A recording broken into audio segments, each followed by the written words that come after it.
Hey, let me. Hello, bonjour tout le monde, bonjour la France, bonjour Internet, bonjour Facebook, bonjour YouTube. J'ai le grand plaisir, I have the big pleasure to have with me a superstar from America, the amazing, the gorgeous Jillina with us. Hello, bonjour. Hi, bonjour, hello everybody. Bonsoir. It's evening time there, no? Yeah, it's time for apero to drink a wine, maybe. I'm just starting my coffee. So good morning, everybody. I'm in Los I, Angeles right now, in California. yes. And yes, and good morning. It's the morning for you. I'm so sorry. We have a big difference of, but you still really is like you wake up like a real princess. Really, it will be one of my Well, questions. I did put a little makeup and brush my hair. Yeah, but I'm a morning person. I wake up usually very early. I wake up like six Okay. o'clock in the morning. So this is fine for me. Oh, oh, Yeah, nice, yeah. nice. So let's start the question. Okay. Um, I want to ask you, especially, how are you, especially on this situation with the coronavirus? How is America? How is Los Angeles? How are you, especially Thank you? you. Yeah, thank you for asking. It's probably I'm going through a lot of emotions, similar to a lot of you out there, a lot of my colleagues and artists. I got back from Germany. I just debuted the Jungle Book, and then the quarantine started within days. So I've been quarantined at home for almost 70 days. Quite a long time. I closed my dance studio. I have a big dance studio in Los Angeles, and I closed that down. And it was a hardship, but it was, it's part of what's happening in Los Angeles. And it looks like Los Angeles will be closed until maybe in August. We're going to start, maybe we Wow. can open the studio. So now we have a few businesses, like restaurants can do takeaway outside or drive, or, sort of drive and pick up things. So very slowly we're starting to open because we're quite strict with the quarantine here in California. And as Okay. you could see, what happened in New York and what's happening is like a lot of deaths and a lot of really big hardships. And so it's kind of a scary thing, but it's just it's been a wave of emotions, a feeling of loss and a feeling, and then tremendous feelings of gratitude. I'm so grateful that I have my health, my family has their health, I have my home, I have my art that lives inside me, right? Yeah. So it's a moment to really reflect on that. And I think the hard thing is to see so many of my friends or people that I know suffering, losing their all of their business, and economically, spiritually, emotionally. There's really hard times, and to see that happening with people that I love and care about is definitely a hard time. But something that's also positive that is coming out is I'm feeling, they call it social distancing. Yeah. And I want to say that it shouldn't be called social distancing, because I feel it should be social closeness, but physical distancing. Because I wouldn't be talking to you, Sharon. We wouldn't be, on this, like seeing your face and hearing your Sure. voice. And I feel that I've really deeply connected to a lot of good, close friends around the globe through the Zoom teaching. I'm connecting deeply with students from that I wouldn't expect to see in a normal situation. Yes. It's so So true. to me, there's definitely like this social connection that's happening that I'm so grateful for. And it's just the physical distancing. Do I miss being in the studio? Absolutely. Do I miss being in the groups and doing my productions? Yes, I miss that very much. But that will come back in time. And in this time, it's a moment that I can go deep inside myself, and I can be creative, and I can find new ways to connect, to bring my level up, and to honestly, I've been touring for so many years. This is a first time that I've had a forced like pause, that I get to reflect on what my goals are, what my dreams are, how I want to take the art, and how I want to sort of stand up and be present and give value to the next generation of dancers. How can I serve my community? How can I be of service? So it's something that I'm enjoying that part of the process. And do you think it's possible to teach with a mask with in your studio? Do you think it's possible to do this? Yeah, you know, just walking around with a mask is, I think, a little bit uncomfortable. You know, it's like taking some getting used to, and the oxygen levels. And in my studio, the interesting thing about my specific studio, it's not a belly dance academy, and almost I don't really teach there that often, just when I'm in town. So it's a rental facility. It's 6,000 square feet. I had 6 rooms, and people would come to rent the space. It's in Hollywood. So it has a lot of, you know, like, you know, famous choreographers that come to teach, or rehearsals, artists that come. So I think in the beginning, as the stages are going up, it's going to be smaller groups, private lessons, maybe people who want to film themselves, people who want to film themselves doing Zoom, if they're working from their apartment on carpet. You know, it's so many different scenarios. So I believe it's going to be in stages. And it's definitely a financial hardship with that, because, you know, I'm still paying rent, and I'm navigating this new situation. So I'm optimistically hopeful. Okay, perfect. Perfect. Very interesting. Always what you say.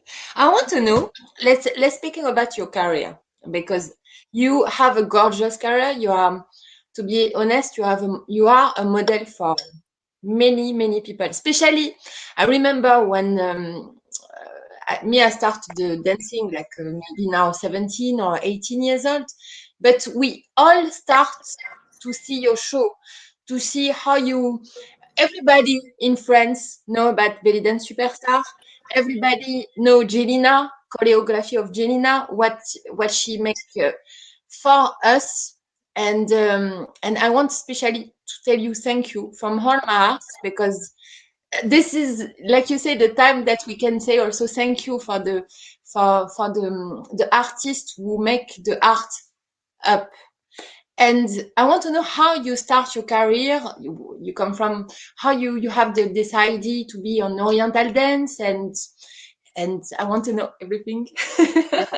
Yeah, I feel so grateful for this, for my career. And it, like you said, it's a time to reflect on that, how I got to this point in my career. And honestly, it was just a love for the dance.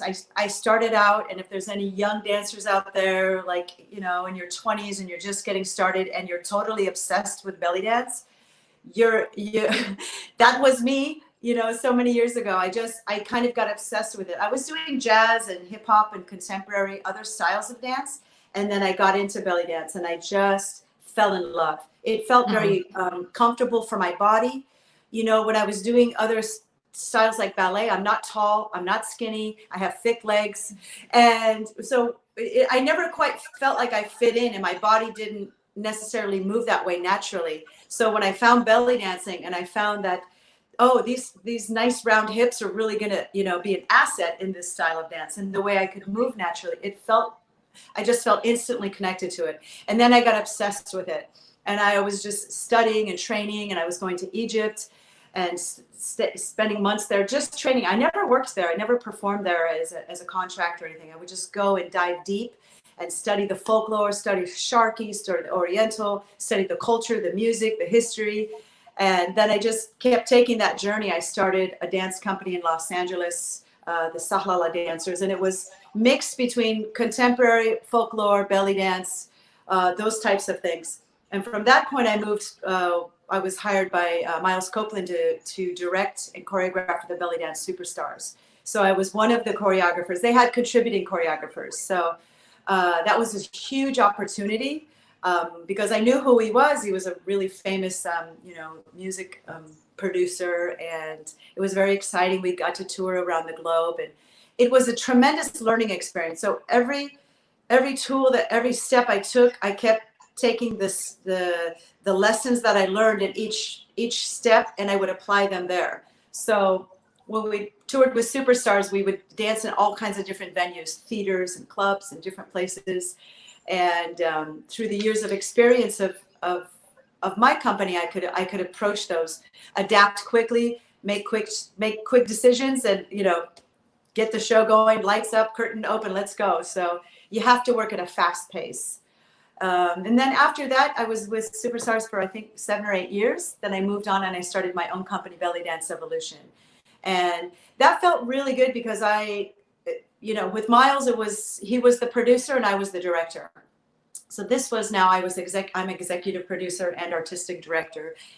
And it feels really good. I have a great team to collaborate with that helped me with lots of the artistic side, the administration side, the finances and getting it going. So it's been a beautiful labor of love to do that. And because I had been traveling around the world teaching, so during all of this, I'm teaching workshops like when I was with you guys in France at Marathon, Yes. and many years of traveling with this. And honestly, the idea came because I saw so many good high-level dancers out there, and they're in these small villages in different parts of the globe. And often they would ask me about job opportunities or to dance in my company. So that's when I started the international casting and taking my group around the globe and casting. Sort of when I go to Europe, I do a European casting. If I go to Asia, I do an Asian casting. US. So that's been a wonderful, I think, gift for me because personally, I've for everybody because you open the doors for the community. That's amazing. Yeah, but so it's a gift. I feel like it's a gift for them because I get to highlight them. I get to put a spotlight on them, open a door for them. Maybe they're going to have more opportunities. And for me, I get to work with amazing talent. So what a gift as a choreographer. Who doesn't want to work with the best of the best? So it's been a gift for me, and also to see those dancers really flourish in those opportunities. Yeah, such an amazing gift. And I want to know, do you expect it to have all the success of when it's come Belly Dance Superstar, because it was really boom when you the first show. Everybody remember Monte Carlo, the Folies Bergère. Do you expecting that you said, okay, let's start this adventure and the people will love it because it's not only belly dancer, like it's also audience.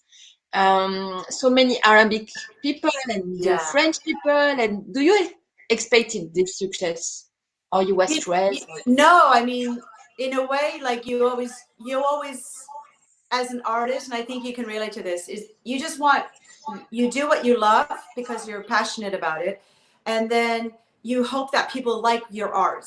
If somebody makes a painting, you hope that people like that. Do they connect with your art? Do they connect with your creations? So becoming famous was just like, wow, that people really like what we created. So I want to say we, because I was not, I was part of a team. But it feels so good to have the recognition in the way that people like what you created. It was something that started early in my career. Like I always, when I worked at the restaurants and the clubs and, the small, like real small, I danced in the kebab house. I danced in the opera house. So I've done the whole spectrum. And I always went in dancing with like a new idea, a new choreography, even in the tiny places, you could just get away with, entertaining the audience. But I always had a piece that was for me.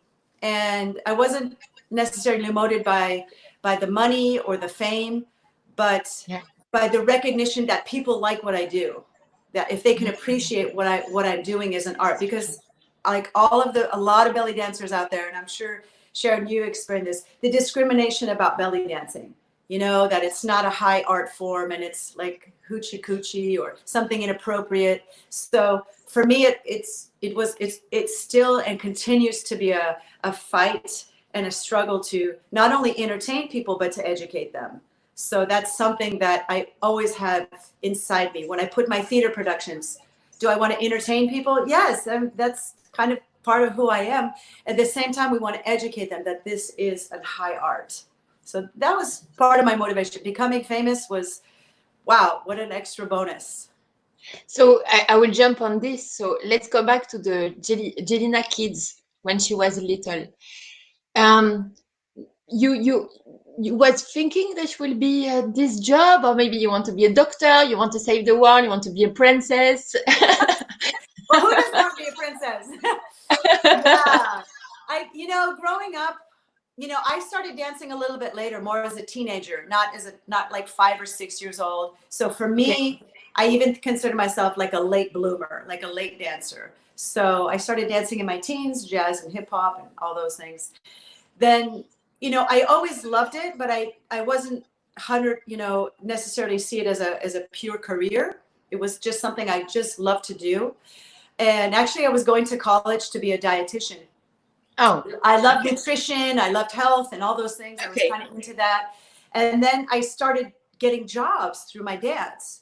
And it was almost unexpected. Like I was always auditioning and go for it and put myself out there. But, like the classic family, but you have to have a real job. You got to have the real job, that. And my family's a little conservative. My mom is the dancer. My dad was a tax auditor. So he's an accountant type personality. So I always had that, like, I have to have a real career. That I just followed my passion, and the work was coming. I was getting jobs, I was getting paid. So okay, all right, this is a good thing, and I continued in that direction. So we can say that you're born on a star, and it was your destiny. I think so. Yeah, in a way, I guess. Yeah. Wow, that's amazing. That's amazing. I want to know how your choreography. Let's talk about your work, your choreography, and how you have all these ideas, because you create always something new. Always something new. That's so true. Everybody can be online with us, can say, Jillina, she's always on a new things, on working. I remember also when you came in Oriental Marathon, your workshop, your fantasy workshop. For me, I came and entrance, I said, what is it? And stuff like new, amazing, and how you have all this inspiration, and tell us about this. Yeah, creating these ideas is, sometimes the ideas come, through the traditional sense where, well, first I want to say, before I start about my personal processes, what some people may or may not know is I'm huge on collaboration. I love to work with other choreographers. A lot of my productions, I bring in and hire choreographers to collaborate and do specific things, because I think to be relevant, it's and also to be eclectic. It's not only the Jillina idea. So this is an important part of my process. Is I collaborate. So when I'm working on a piece or an idea, sometimes it's the classic way. I hear a piece of music. Oh, I see that idea. That's sort of the traditional way. Most of us, yeah. You hear that music. You hear like the zagat. You hear the tabla, and you see the picture. And over the years, my process has changed. So sometimes I'm shopping for fabrics for costumes, and I see this like bright orange fabric. And then suddenly I start to see a choreography and an idea, and then my head goes crazy, and then I go over here and then I search for the music, or I hire a composer, or I work with Paul, my husband, and we compose something specifically for that crazy concept that I saw.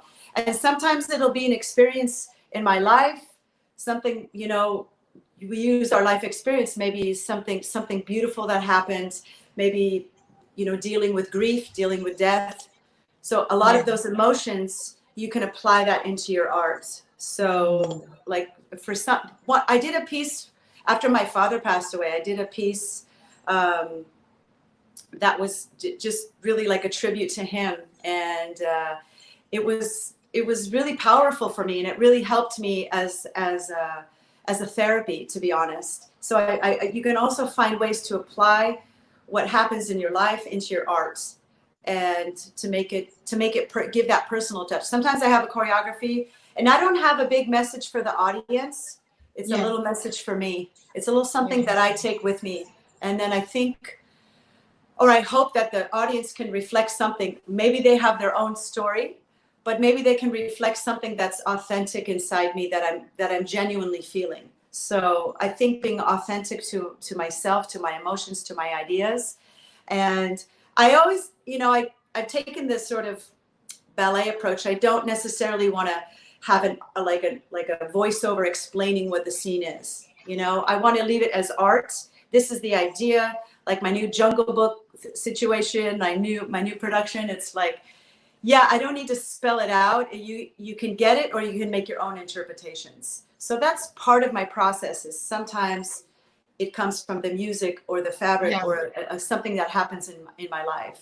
And something else that I've been doing these years is the last few years too is hiring choreographers. So giving not just artistic opportunities for dancers, but also for directors and choreographers to come in and collaborate on my shows and hire them to work on new pieces. And I love that process. And yeah, it's been really a nice opportunity, I think, for both of us to come together for new concepts. It's amazing, really. It's kind of magic. I love it. I love it. Yeah. I miss love it right now a little bit, but it'll come back in the time. Of course. I think that maybe you have time to think a lot. You will. I'm sure you will create boom many things. Yeah. Let's talk about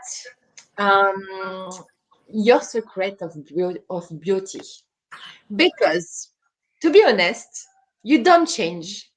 Are you a vampire? Are you a secret like this? Because you still have amazing body, amazing face, everything. Hamsa on you. Huh? Okay, it's not like it's a good way. Okay. But I want to know, what is your secret of beauty? Can you share with us? Yeah, I think, thank you for saying that. I don't necessarily see myself like that, but honestly, it was something, I struggled with that when I was younger, like my body image, never feeling necessarily like I was so beautiful or I was overweight or I had some of those issues. And over the years, as I learned that the better I feel inside myself is the better I look outside myself. So when I'm happy on the inside and when I'm joyful and when I have a peace of mind, I feel like that reflects even my skin, my wrinkles. When I'm happy, I have less wrinkles. When I have less weight. I can maintain my weight. So that's just sort of like a general thing. Is as you get older, and some of the young dancers out there who might be kind of struggling with that, the beauty, and now with social media, there's so much of that in your face. True. So you have to be careful not to compare yourself. Compare yourself with yourself. Compare yourself with yesterday and compare yourself with tomorrow. How can I be better tomorrow and how can I be better from yesterday? So it's a good direction, because the physical thing is you have some control over that. So some of I eat. I'm kind of a picky eater. Most of the time, I try to go with the flow. When I'm touring, I try to make, Sharon, I try to make your life easy with my menus. I understand the producers can't, give every single thing to every artist. And I try, as a producer, I understand that. So I try to make that easy, but I eat healthy. I eat clean. I don't eat a lot of carbs or fried food. It's like more heavy vegetarian. And then I eat a lot of fish and chicken and sometimes meat, depending on how my body feels. I drink a lot of, what's that? Do you eat chocolate? Chocolate. Do you eat some chocolate? I do. Oh. But I choose it carefully, because you can get like a really good organic chocolate that's like 80%. So I go with 80% and up that doesn't have a lot of sugar. I do my best to avoid sugar, because you can get chocolate that has like tons of sugar. So sugar creates inflammation in your body. And if you're avoiding aging, stay away from sugar. That's a big one. Do I have it sometimes? Yes. I'm not totally obsessed with it, but in general, I try to have a consistent way of eating healthy. Exercise, I try to do like a well-rounded exercise. I hate cardio. I'm not a fan of cardio, but I do it. Okay. So it helps me with my dance. It helps me with my lungs, my lung capacity. So I go spinning, elliptical. I don't run. I'm built for comfort, not speed. So I just, so usually like a bike or elliptical is really good. Then I do yoga for flexibility and stretching and sort of strength, a lot of strength. And the other thing I've been adding is weightlifting. Weightlifting with weights, heavy weights, is really good because it helps with bone density. It helps with your hormone levels. So especially women, you know, around my age, it's a really great way to sort of transform the body. So get a good trainer, learn all the tricks, and then you don't always have to have a trainer because it can get expensive, but learn really good technique, because when done right, you can have a very good effect. So yeah, so those are sort of those physical things that I do. And also meditation. Meditation helps me. I've been, since the quarantine, I haven't missed one day. I've done it consistently. I'm so proud to share it. Now I have accountability because I told the world. But for almost 70 days, every single day, I've had meditation in my life, and it's helped me. It's helped me to cope with the stress. Definitely. Thank you to share with us your small secrets. So girl, you Yeah. listen, eat healthy, make sport, make yoga and everything. And also finding peace of mind, being happy inside. Of course. Yeah. And I want to just to say a big kiss to your mom, because I saw many times a video of you both, and so much love, and I like her so much. I never meet her, but I like her. Yeah. Well, she's 81. She's 81 years old, and she's obviously my inspiration. You can see I get a lot of her traits: very active, very enthusiastic. And during this quarantine, like, I go there once a week to deliver food to her. And then I don't go inside the house. So we're really physical distancing, and we stay in the driveway, and then we get talking, and we have coffee, and we get bored, and we put on music, and we started dancing. And then I started filming it for fun, because so many funny things were happening. And now every week she writes me and says, okay, what's the theme for this? She wants to have a theme. So it's been pretty cute to connect with her that way. Yes. Of course. I like it. I want to ask you if you can share with us beautiful memories in your life, in your career. You choose. You have many, of course, but can you pick one? Yeah.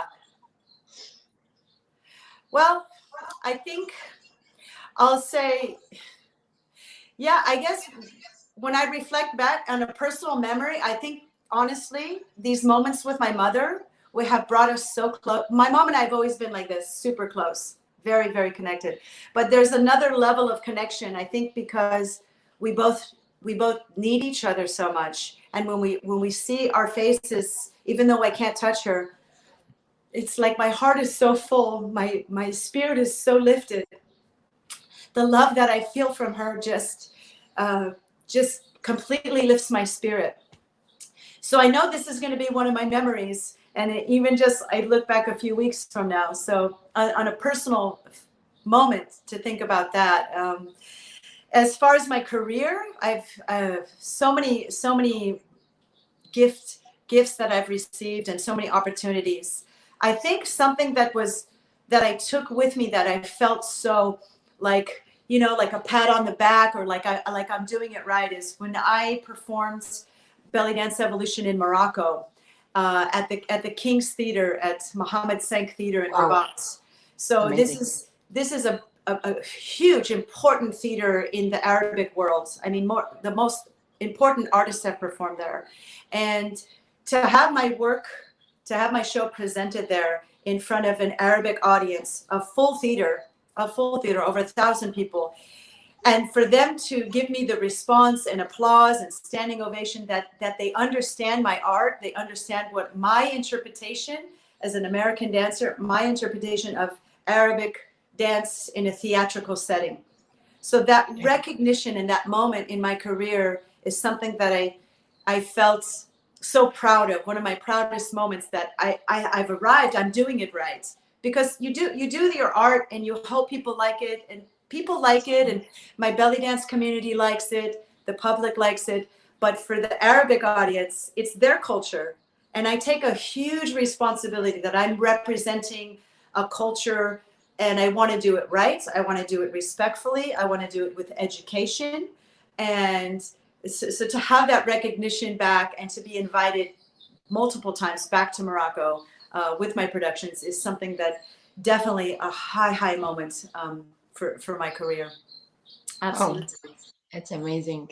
And we there is many people from Morocco. So I say big kiss from Morocco. Hello, Morocco. Let's talk about Sorry, bad moments. there was a moment, it's something that didn't become public, actually. We didn't have much publicity about it, not much, but I collaborated with Dalal, and Dalal from Casablanca, as you may know, she's a well-known producer, and she hired me to come in and collaborate with her on a project where we had 100-piece orchestra, the Philharmonic, and they play Western music, not Arabic music. So the Philharmonic from Morocco that plays Western music. So she had the idea to do Scheherazade, which is a classic ballet, which the music, the music is a classic Western music. So we produced a show together that had classic ballet, belly dance, of course, even Moroccan dance, and she choreographed the Moroccan parts. Wow. And we had the 100-piece orchestra playing live for our show in Casablanca and in Rabat, and it was an amazing experience. It's I don't think it's ever been done historically in the belly dance world, this sort of collaboration with that many musicians, and you can imagine the challenges with that, with 100 musicians and playing different things. And so it was the hardest project I ever did in my life, I'll tell you that. And in some moments, I just the music is by Rimsky-Korsakov. The music is so hard. Sometimes it's a 5/8, a 10/8, a 7/8, a 4/4 in one song. The project was tremendously difficult. But when I got to it, it was definitely like another highlight of my career to produce such a project. Wow. Yeah. Wow. You make me dream about this moment. I hope to do it again sometime soon. Yes, it's true. Let's share with us, please, something bad now. A bad memory. I know.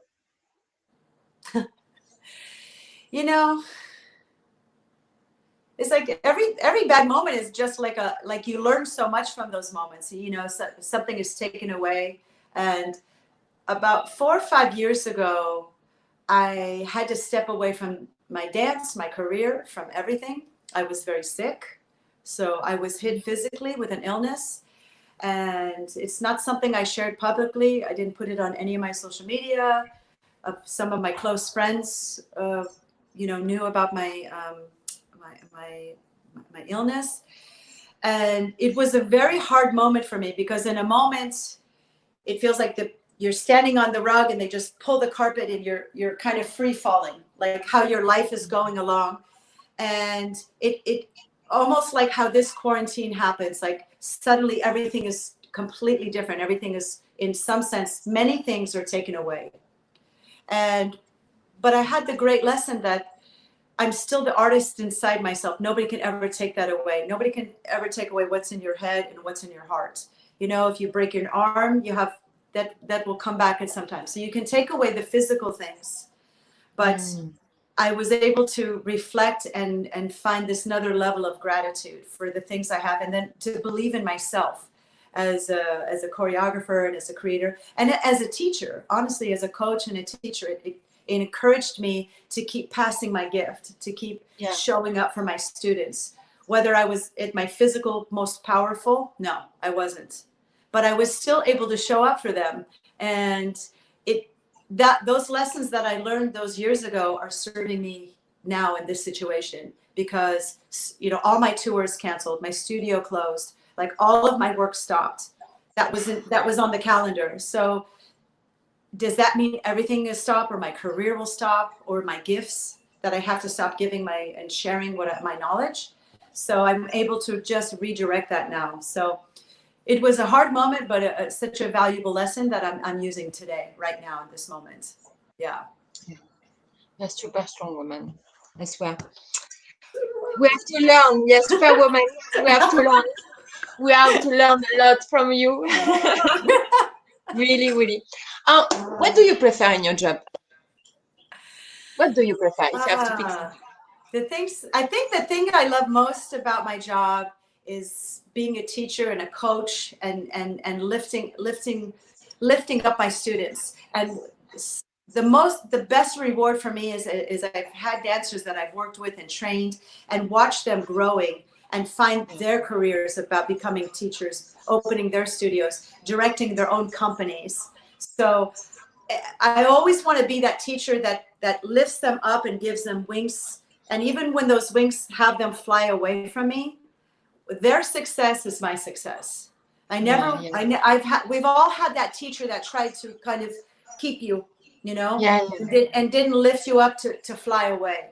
So it's something that I just got chills thinking about it, like to see some of those artists that I've been involved in part of their journey and trained them and coached them, not just about dance, not just about steps and technique, but how to conduct themselves in other, sort of mentoring them and seeing their careers flourish is really the most valuable thing a teacher can receive.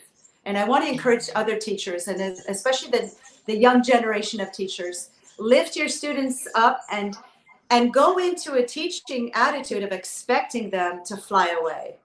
Because if you think that they're always, if they go to train with another teacher, they'll come back to you. Don't ever let that make you feel insecure. Because if you're a good, loving teacher and you're always bringing value and you're always bringing you're also continually educating yourself, they're going to come back to you.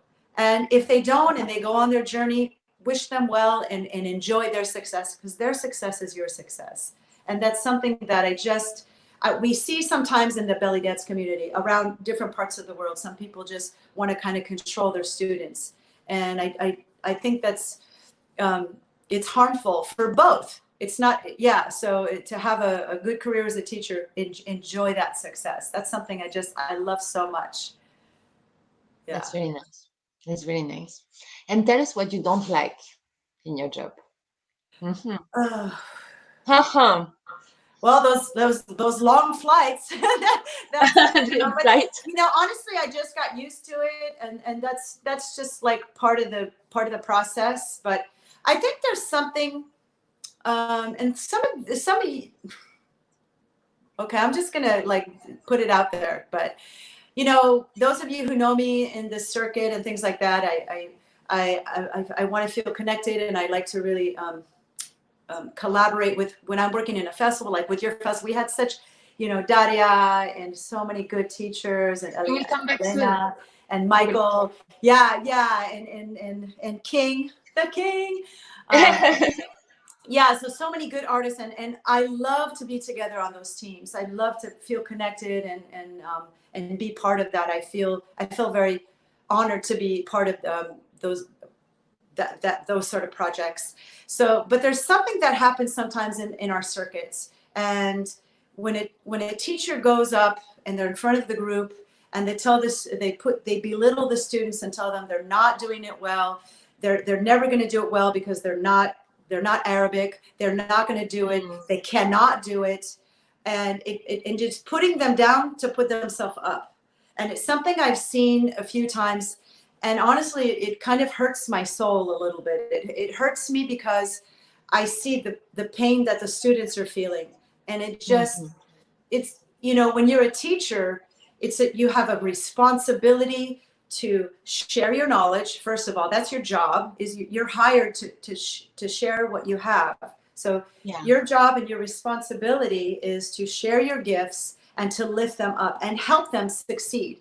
How am I as a teacher going to help them succeed? If I put them down and put their confidence down and tell them they can't and never will and will not be able to, that's not going to help them be successful. So, belly dance is something that's done more outside of the Middle East than it is in the Middle East. So are there different versions of it? Is there the pure Arabic style? Is there fusion style? It's, we have to sort of have that openness to what the other styles are. But with that said, to back that statement up is like, but you have to do your homework. You have to study the folklore. You have to understand the culture and the music. You can't just make it up as a big fantasy. So once you know the rules, then you can break them. So that's something that I've seen sometimes in this work when I'm around those kind of things. And when I see that, it upsets me. Yeah.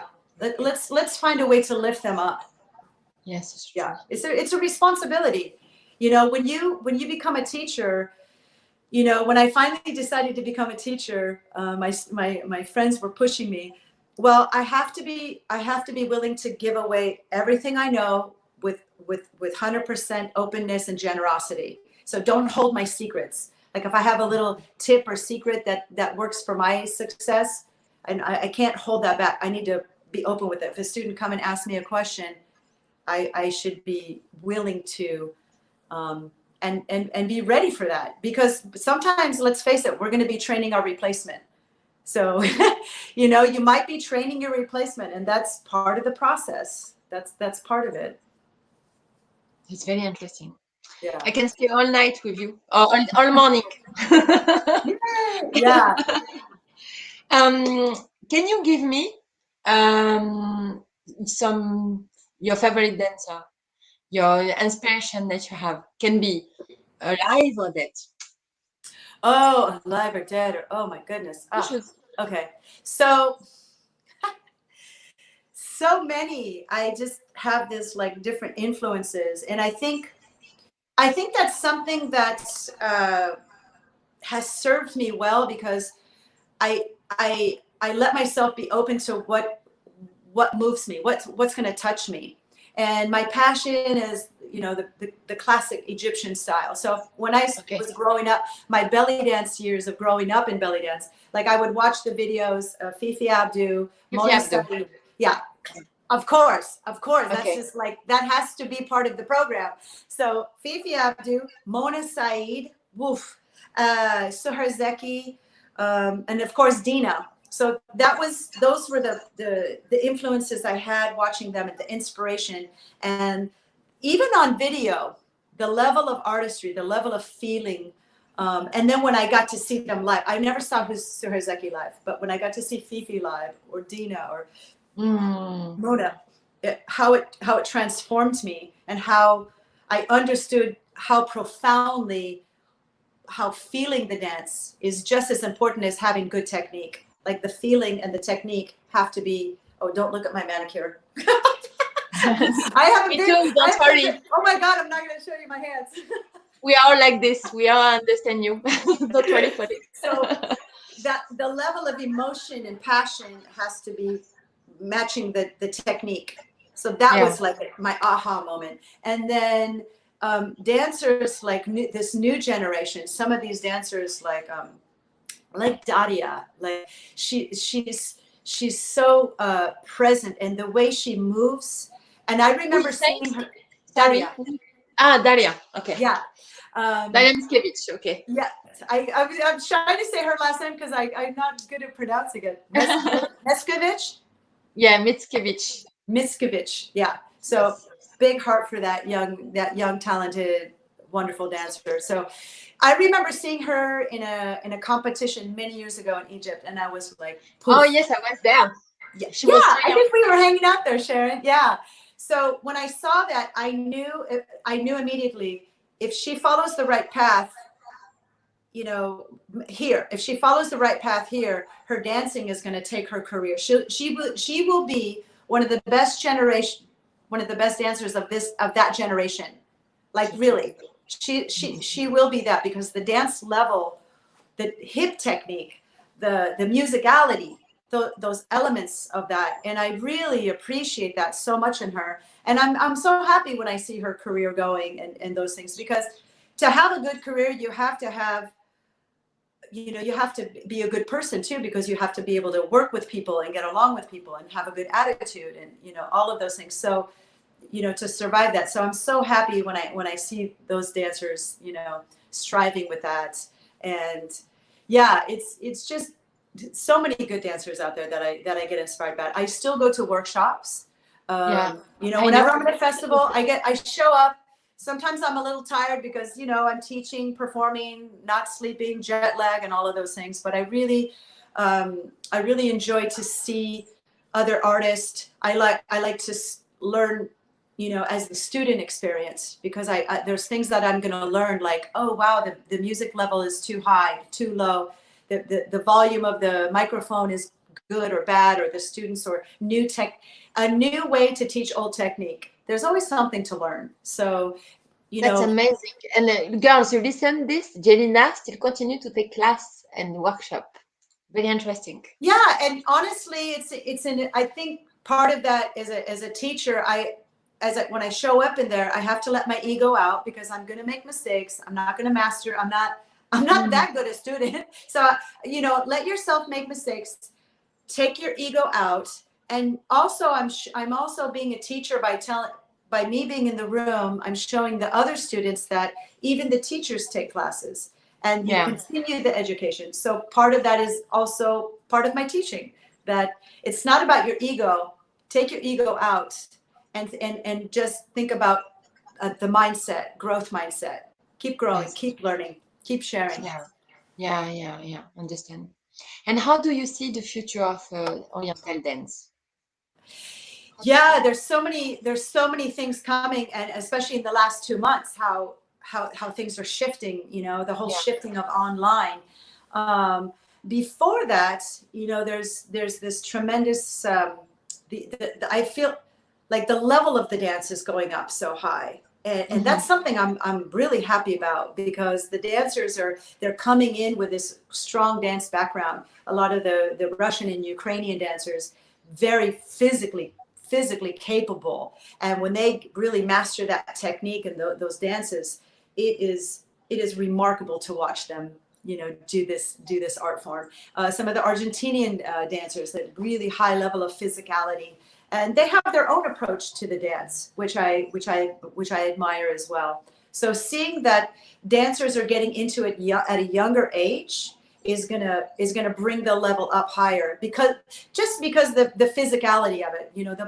As a dancer, there's a certain amount of years that your body does certain things, and the more they do it, and the more they're able to bring like that emotional level with it. So I see the level growing quickly. I see that with social media, we're able to connect a lot. We're able to watch other people and watch their videos and see people across the globe. So more exposure to the dance and different styles. And now with this quarantine, it's pushing us in a little bit of a new direction, that we're going to be able to train with people that wouldn't normally train before. So it's amazing to me. I started my Zoom workshops, and I was just blown away by my students from Malaysia, from Australia, from Argentina, from Mexico, from Canada. So it was another, like a silver lining on the dark cloud. It's been really interesting to do that. And I want to talk a little bit about the project that I started, the hashtag Together We Move. I'm not sure if you heard about that, but when the quarantine first hit, like the first 2 weeks, I saw all of my friends and colleagues transitioning to the online platforms, and like all of us, we're all freaking out. It was like how the plugs in the Zoom and the audio and the lighting, and suddenly we had to become technicians. And many of my colleagues and friends, they live from dance. They pay the rent of the studio. They buy food from their classes. They pay the rent of their home. So when all of that stopped, what a tremendous hardship that has been. You too? Yeah, it's like what a tremendous hardship that is, and how do you repivot? So jumping online, and I wanted to kind of support that. So in the beginning, it's like we try to survive, really. That's very difficult. Yeah, so you have to pivot, you have to find a way to survive, and find a way to continue the path because suddenly, like we're going along this way, and there's a brick wall, and you think, okay, how do I get around this wall? So and you're in the dark. Let's put the lights out too, because let's get real. This is hard. This is not easy. Then you hit the wall, and then it's dark. So you're just like, where am I going? Right? So you're kind of navigating those new things. So the program was designed. I created this class content. I created like in 8 weeks, 8 classes that I donated. I didn't give it away for free and put it on YouTube. I donated it specifically to teachers and studios to put on their online platform, to sell it, to share it, to take Tuesday night off because they're exhausted. Everyone's working 10 times harder. with all this stuff. So whatever it was, I wanted to support them in that way. So it turned into something very positive, and I'm really glad I didn't. I'm going to be honest. I had some really rough days. I didn't want to put on the music. I didn't have physical energy to do it. But once I put myself there and I put the music up, I forgot about my troubles. I forgot about what was happening outside. And it really was a very healing thing. And then as I'm transitioning into the workshop world, the other thing I'm doing, it's called Together We Move Live. So I'm partnering up with sponsors, producers who make festivals, studio owners, others who have been hard hit financially. And I'm offering them to sell tickets to my workshop and giving them half of the money so that they can create an opportunity to create income. Because now let's not forget about them, yourself included, that income is now gone. There's no your job was gathering a large group of people. So that perspective, we're thinking there's so many levels of it. So it's something that it's been great. I partnered up with Australia recently, and they had their students come to the studio, and next week is going to be Ireland and Mexico, and the week before I had a studio in Los Angeles, not my studio, a friend of mine, her studio, Mexico and Italy. So it feels good to move forward, but to take the community with you. I need to move forward too. I want to show up of service and give value and share. I got a lot to share. I got 30 years of experience, and I'm excited. I'm so excited to have the time to dive deep, get deep into the training, and be the coach and teacher that I've always dreamed of doing, and having to do it with time and thoughtfulness and preparedness. It feels like I'm in the right path at the moment. Yeah. Yes, I understand. But to be honest, it's really complicated time for artists, for dancer. And I want to say also about the organizer of festival.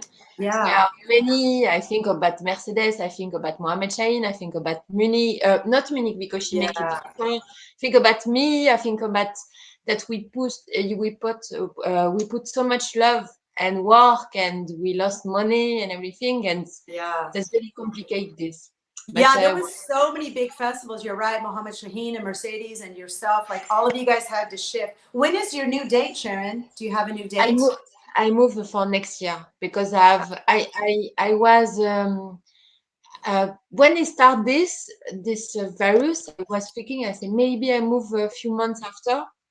And I was keeping hope because I said, oh my God, we need this. We need to be together and everything.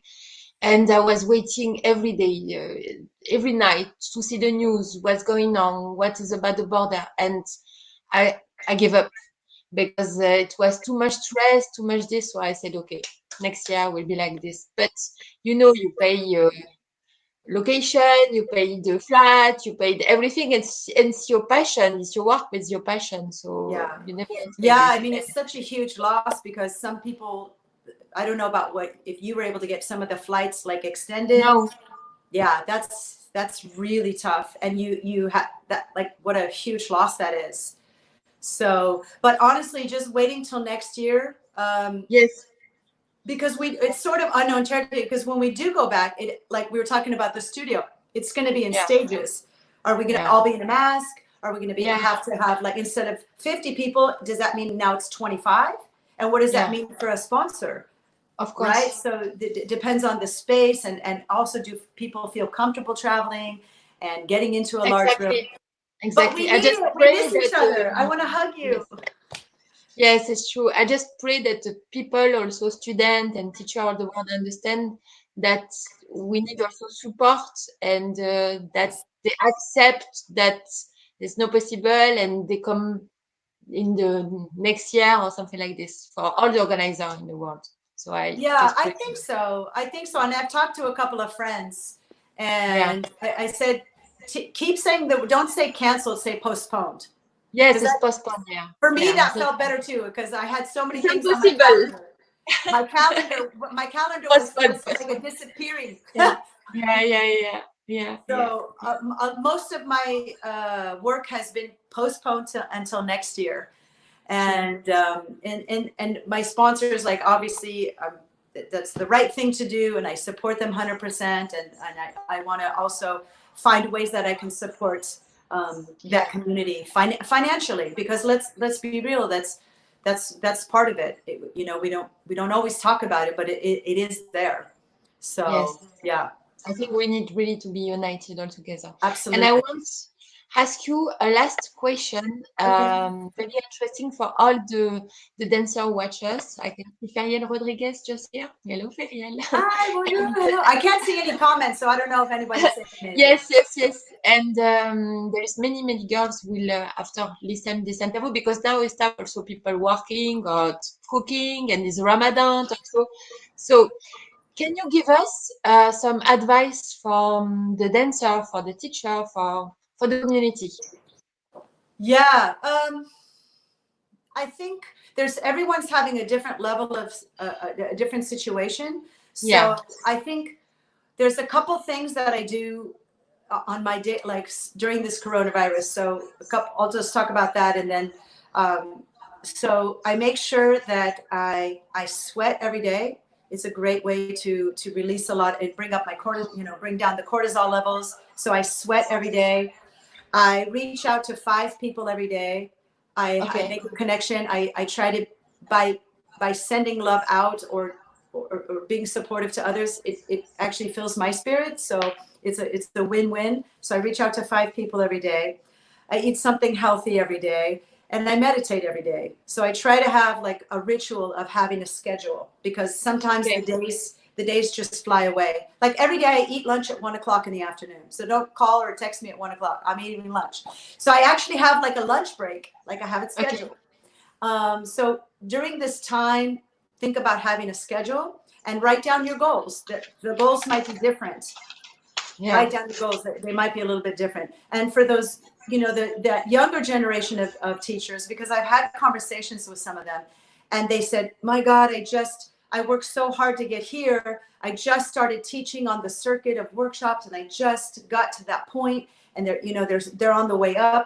It's like you're not on the way down. Trust me. As long as you keep training and you keep training the physical part of your dance and your mental part of your dance, if you keep training, when everything opens back up, nobody can take away what's inside you.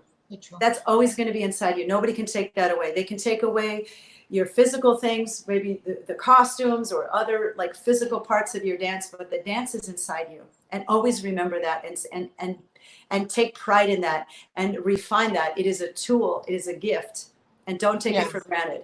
So those are things to keep that training going. And also allow yourself to have a sad moment. If you feel the tears filling up, I have it sometimes.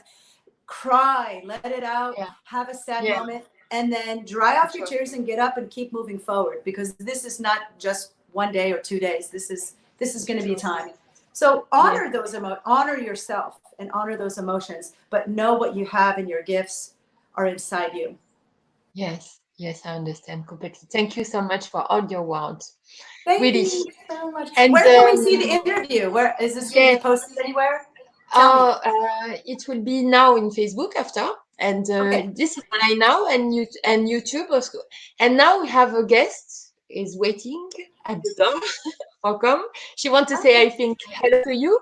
Yes. But before, I just want to say, Jillina, thank you for everything. Thank you for your career.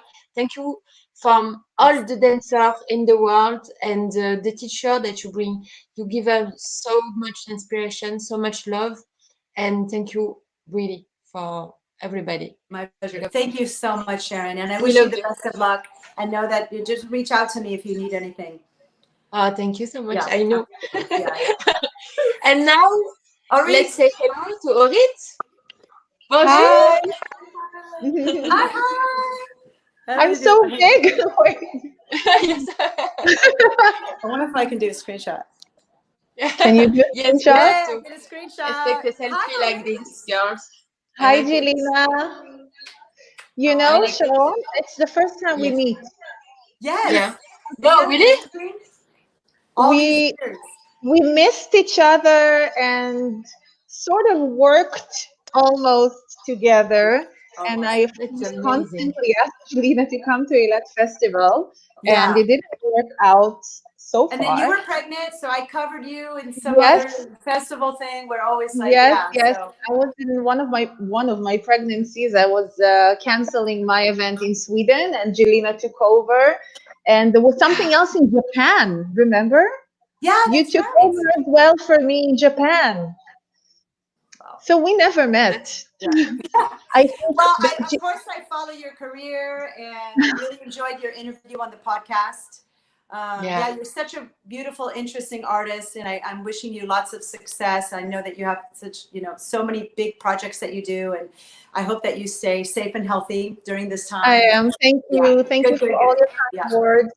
And what I wanted to tell you, I was joining you for the interview, and I heard what you said now about your routine, your four things, four elements during the day, your break, lunch break at 1 lunch a.m. break. And I really relate to that because quarantine time means that you don't stop being a dancer, an Yeah. artist, a musician, a teacher. You just shift it to your own self. Yes. So you take care of your own body and your own mental health, and you sort of clean your way and take your time. Now you have to take your time. You're not Yeah. like, I don't have time, I have classes, I'm working. No. You take your time and you take care of yourself, and it's very important. It will make you a better person, teacher, mother, friend, Yeah. husband, wife, So whatever. so true. Yeah. So true. It's the moment to. We can't go inside, so it's time to go inside. That's something that I keep going. Nice phrase. We Yeah. can go inside, so it's good. We can go Yeah. Yeah. outside, so it's good. Yeah. So Girls, let's go I inside. think I have a plan for you because that's not normal. You are not together, so I think Oriental Marathon will make you together. Yeah, One please. We day. can Let's finally play meet. this. Please, Okay. please. Yes, Sharon. One day in the calendar in Yes. the future. Yeah, we would love to be with you. Let's. Yes. It's Definitely. one of two things will happen first. Either we will meet in 2022 or Okay. something.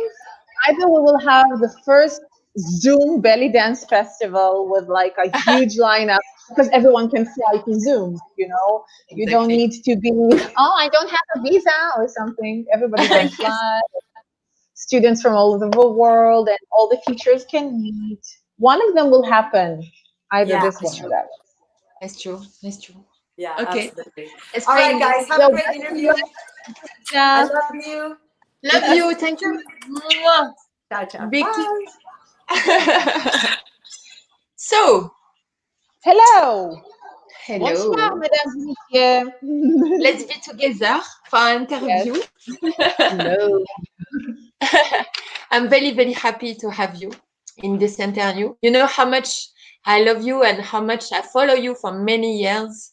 And you was one of my inspiration dancer. We can lie about this. With my best friend Zarka, we remember we watched long time ago your video. I remember our video from Stockholm. I will remember your video from many, many, many. You are an inspiration for many people. And I'm huge fan from you.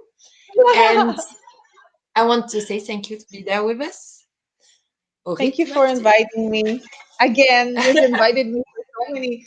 You've invited me for my first visit in Paris with Yael. And Yeah. it's a nice story. Maybe your audience would like to hear about this story. Do you know that when you wrote an email to me and you Oh, signed yes. up Yael and Sharon, these are Hebrew names, these are Israeli Yes. names, and I didn't know Yeah. you. I Yeah. thought someone is messing with my mind. I mean, I didn't know anyone. It was, by the way, no social media, no nothing. It was just emails, and I had my videos on YouTube. I didn't know where I going. I was chatting with you, and eventually I came to you, and we were in the first event in Paris together. But I Amazing. didn't know what it's gonna. I had no idea, no expectations how it's gonna work out, and it worked out amazing. And we were together Yes. again for three more times in Yes. Paris with you and Yael, which in the Yes. middle you already came to Eilat Festival, and then we started Yes. to exchange to exchange professional ideas, not just, artistic inspirations, Exactly. And I and want the also romance to tell began. you something personal about me, and maybe I speak about Yael also, but Mhm. your festival gives us also the real opportunity to be famous, because we met so many people around the world at your festival. Made, I think it's like 11, the first time 11 or 12 years ago. I don't remember exactly when we came, Yeah, it was but in 2007, yes, 2008. And since then, you also remember you came and you gave me your music and it didn't work. yes, And you ah, bought the yes, costume, and there was no technology. We couldn't play things from a phone or yes, yes. download from an email the music Yeah, that yeah, was in yeah. the It was, cloud. oof, It was a was finished. CD. It was CD. It didn't work. No performance. Halas. Yes, yes. I say okay next year. Yeah. This happened like this. But thank you, because we met many people over the world, and I meet Alexei Boshapka in your festival. You met everyone. Yes. Yes, so many people. Daria was This there. was Everyone. All the Daria. people. Yeah, Oscar, Sarkan, yes, yes. So many people. Joanna, Leila. Um, Yes. I think besides Jillina, everyone were there. Yeah, And of it's course, true. I couldn't have my the lineup of people from Arabic countries, from Yes. political situations, but other than that, everyone were there. Ah, there is Yael. Hello, Yael. Hi, Yael. Just talking Yes, about you. she heard this. She said, "Oh, Ah, is she?" so So now, just a moment, Yael. Give a yeah, big hug to your mom, the big mother of Associate Sultana, Yael yeah, mother. She took such a good care of me. And if you remember, when I went to your OMF, to Oriental Marathon yes, Festival, with Yael in the train, and she yeah. bought me little caramel, caramel candies The or caramel. something.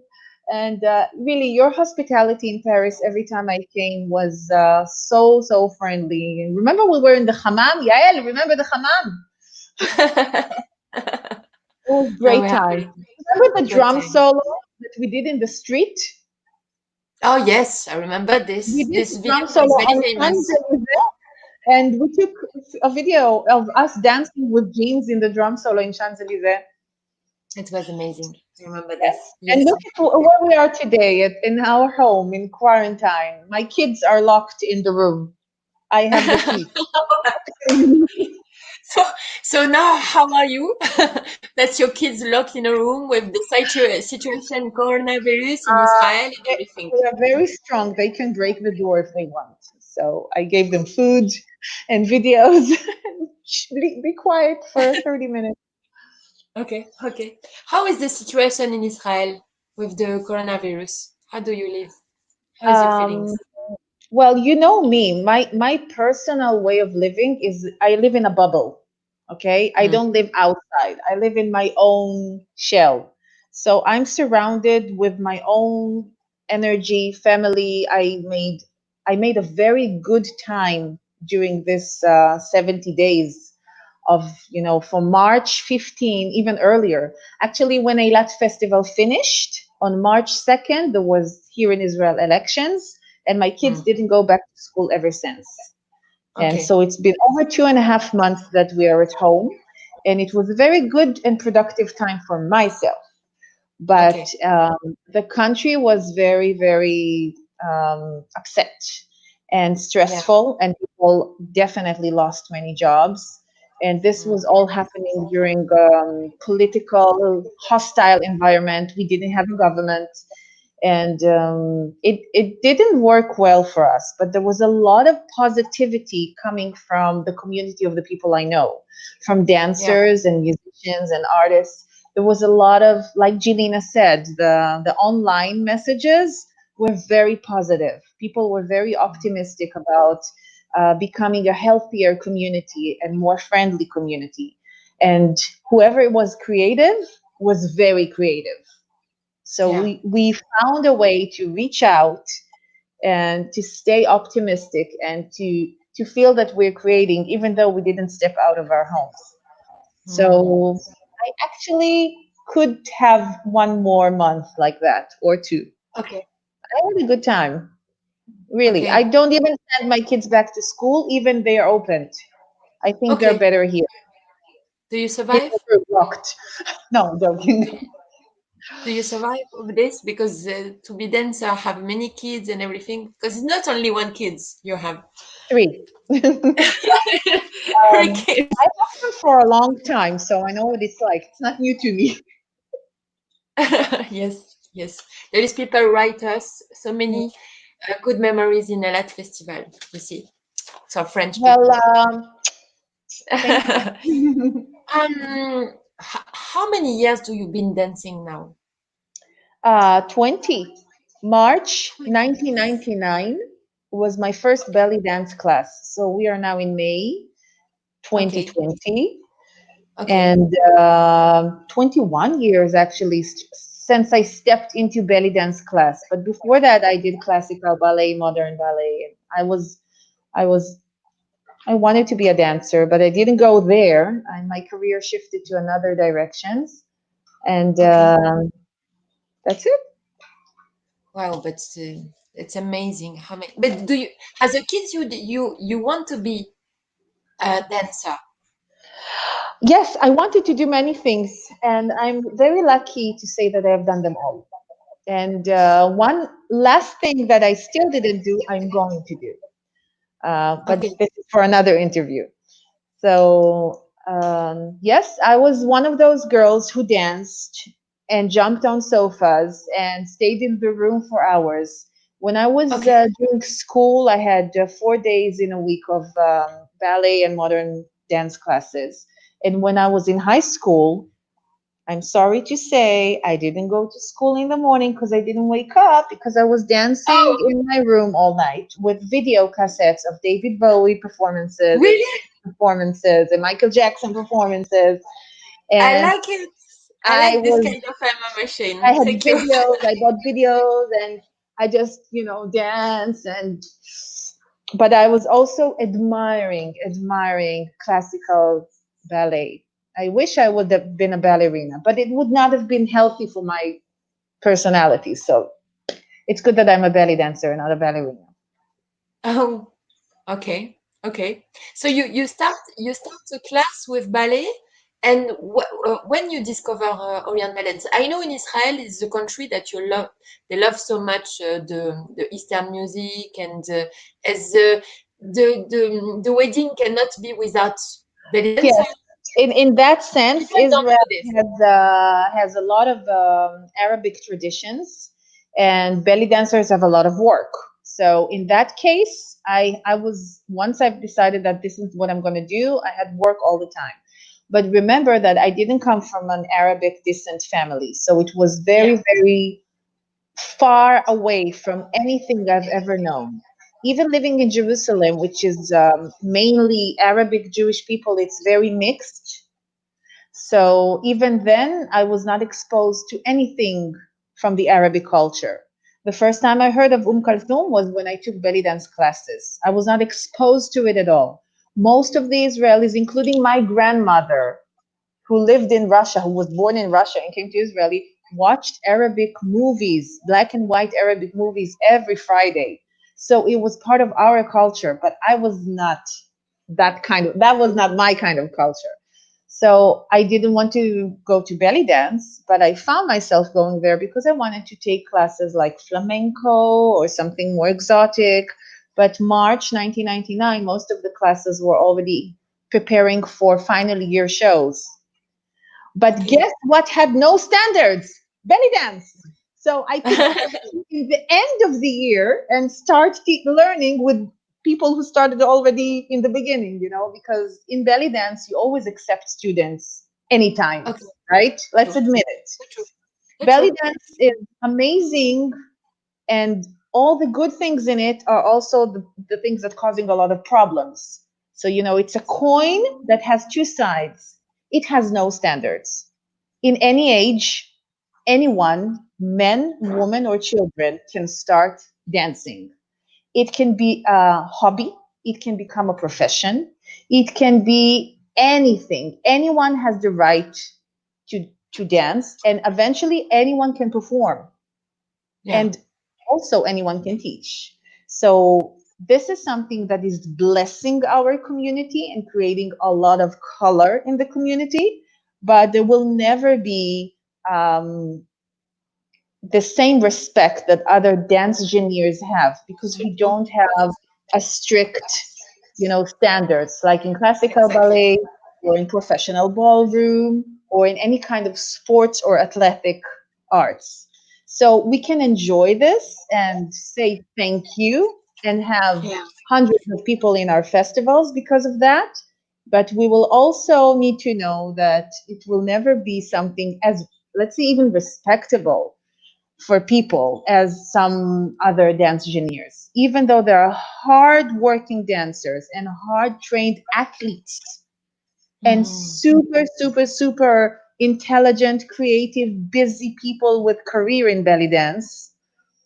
The general impression of the belly dance community is that it is a hobby. It's Of a course. hobby. It's not a profession. Yeah. Mm. Understand. That's it. Understand. Yeah, yeah, yeah. I'm listening. Oh, my cat to say to you hello.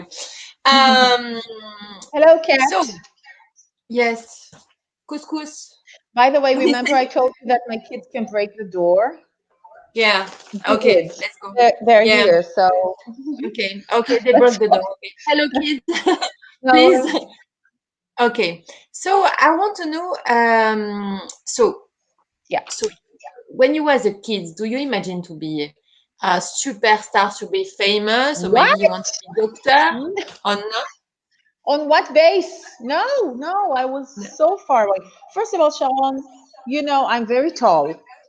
And Yeah. until I was 18, I used to go like this because everyone was shorter than me. I was not going like this, with all my height. I was bending. Even in the classes, I had one classical ballet teacher who always fixed me because I was like Okay. trying to get lower to be like the other kids because I was very, very, very tall. I never had the body type for being a classical dancer. And in a very young age, I didn't even dream. I didn't do even recitals. It was not Okay. in my dreams. It was in my fantasy. But I didn't even try to go there. Why bother? So dancing was a hobby, like we talked. It was a passion. Dancing, music, ballerinas. I was painting dancers. I adored the dancers. I adored the style of the clothing, flash dance. 80s fame, I'm gonna live forever. I adored it. But I was also a painter. I was drawing. I was doing my exams in arts, and I eventually studied industrial design and I worked as a designer. But guess what? Your passion is burning inside and it has to come out. Of So course. when I started to dance, I by the way, I didn't even dream I'm gonna ever perform. I was embarrassed in Mm. everything. I didn't even like the costume, the fringe, the bling bling. It was not Really? my no. Okay. But it found me, it hunted me, and then I started to pursue it. So it took me time, and I had my own style. I made my own costumes. I kept my own personality in the dance, and now we're here. Yes. Okay. Understand. Oh, there is Leila from Serbia. She's there, and she say unforgettable memories from the Melange show in Paris. Of course. Well, Yes, it was I met Layla with you in Paris in my, I think it was 2010. Remember, I yeah. was crying. I didn't Yes. feel good. And Yeah. you and Lolly and the tall now, what's Hint. her name? Hint. Hint. Him, With the white and there was another beautiful tall one, Tunisian, hair. um, Salma, with big maybe. eyes, tall, Ah, beautiful. Kauter. Tao, Kauter. Tao, Tao. You all were Kauter. with me and hugged me. I didn't know I was pregnant. So I was Yeah. crying and crying and crying. I didn't know. And Yes. that Layla was there with the jeans or something. And I was teaching Shabi. And in the end Yes. of the class, I came to her and I said, "You, where are you from? Who are you?" Next year, she came to a last festival, I think, in Yes. 2012 or something. Yes. She Yes. was Yes. gorgeous. So, Layla, you're gorgeous. Yes. Gorgeous. She is. I want to say again, Elat Festival was a really messy point for everybody. We meet so many friends. And I want to know, with your specialty, I can say your specialty, but you are very, very expressive dancer. Very expressive. You can share love, you can share joy, you can be very dalla, very coqueta, you can share with us some sadness, some powerful energy from Saidi. Where do you find all this energy, that this all expression? Where Uh, can you share with us but some secrets? this is me. This is Mm. me. When I dance, I don't change. Okay. I always realize after I watch that, okay, some makeup, costume, and everything, but this is me. I recognize myself. This is, even when we talk, this is how I talk. It's the same. And if I love the music, then I explode on the music. Then that's all I need. That's all I Okay. need. I don't really need too much. I don't need to depend on great lighting, great choreography, great elements. I love the music. I want, and I'm portraying the music. I'm becoming the music. So I'm not trying to be Arabic or another personality. It's just, if the song suits me, if I feel that I want to do the song, it will suit me. This is me. That's it. Mhm. Okay. Okay. I hope So it's a you're good very answer. natural woman. You're a natural dancer. That's all. That's all. Okay. Tell me, what is your favorite dancer? My Live favorite or dance. dancer? My, Dancer. who's Your my favorite inspiration. dancer? Yes, your inspiration. Tell us. Um, I used to have a very easy answer for this. It was Mona Said. Mona Said. Okay. Was Mona Said. As a Yes. young student for belly dance, there was not much information. Of course, no YouTube, not online, no, you don't see things on TV. So I had video cassettes, and I had the one performance of Mona Said, which was with a turquoise and pink fringe costume Yes. with her I have. special unique song. Yes. And it was a cassette of three-part performances. This, a golden black something something like baladi style, and Okay. a gold for drums, like a gothic swimsuit for drum solo. I watched this tape over and over and over and over and over and over. I don't know why it was her. Could be that I've never seen anything from her again. I only saw this Okay. video. I didn't see her in many performances and in many styles. It was this. She's very clean. She Hmm. lifts up her arms and her perfect silhouette, and she has this baby fat cheeks. Like she was projecting pure joy in a very clean and simple to understand. She was very easy with the music. And if you remember this kind of dance in the 80s, it was not acrobatic, Of no course. flip Not at all. flops, back bends, I fast think. spin. I Um, think. and she didn't pretend in her face.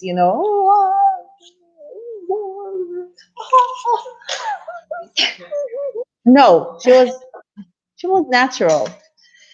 That Yes. was my general answer. And every time I was asked, it was her because she had a very big impact on me. But at the same time, I watched all the golden era dancers like Naima Akif, Okay. Samia Gamal, and Kitty.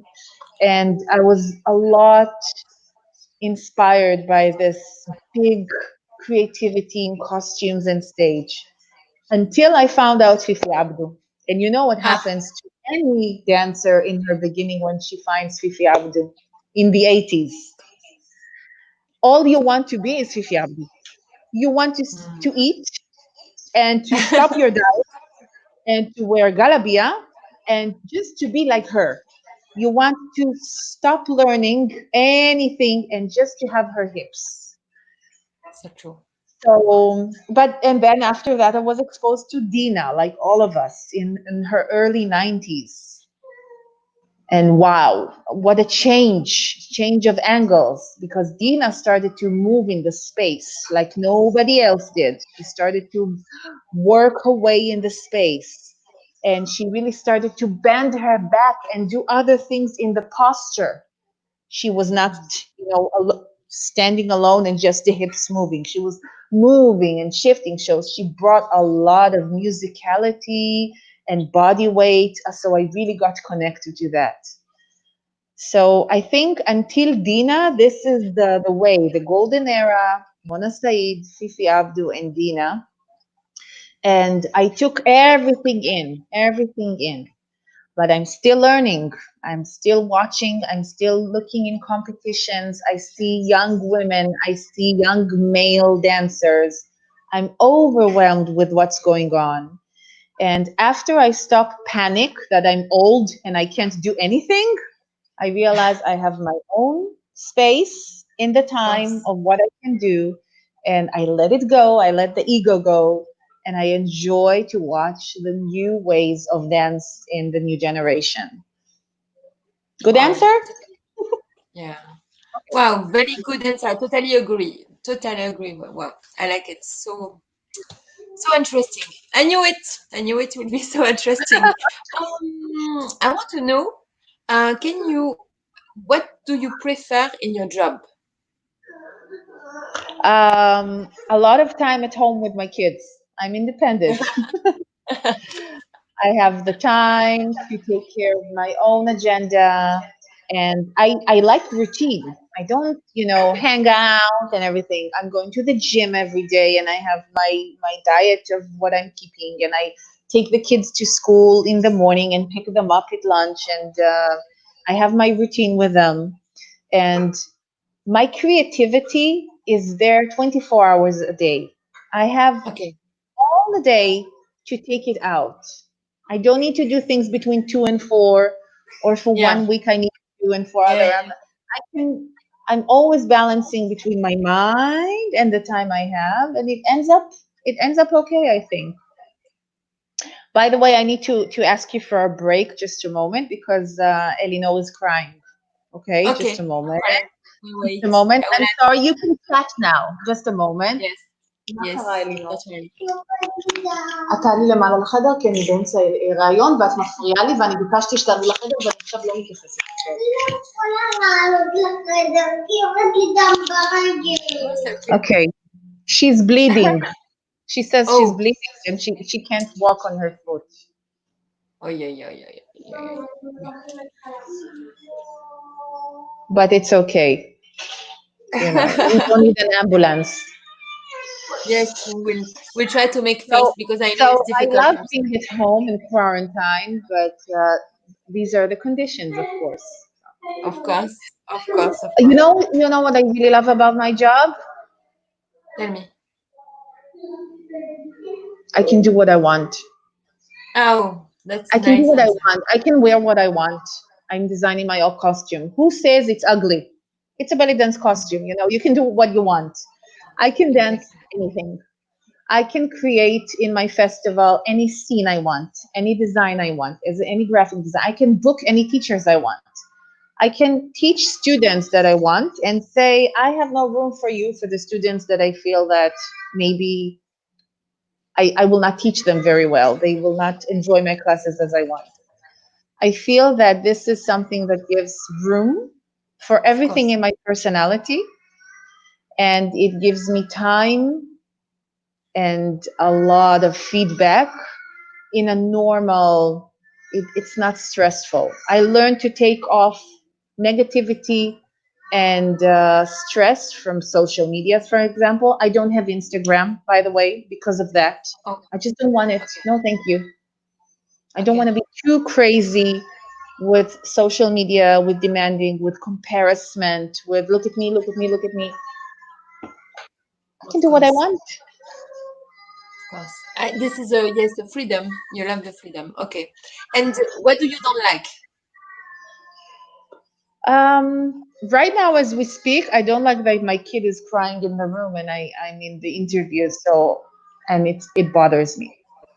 Yeah, So, of and the course. other one is doing gymnastic here. She's standing on her hands. So I don't have an office or a Okay, space that of I'm course, of course. disconnected. But it's my Yes, choice not to have it. You know, it's my choice not to have it. It's to stay home and to be with the kids and to be here. yes.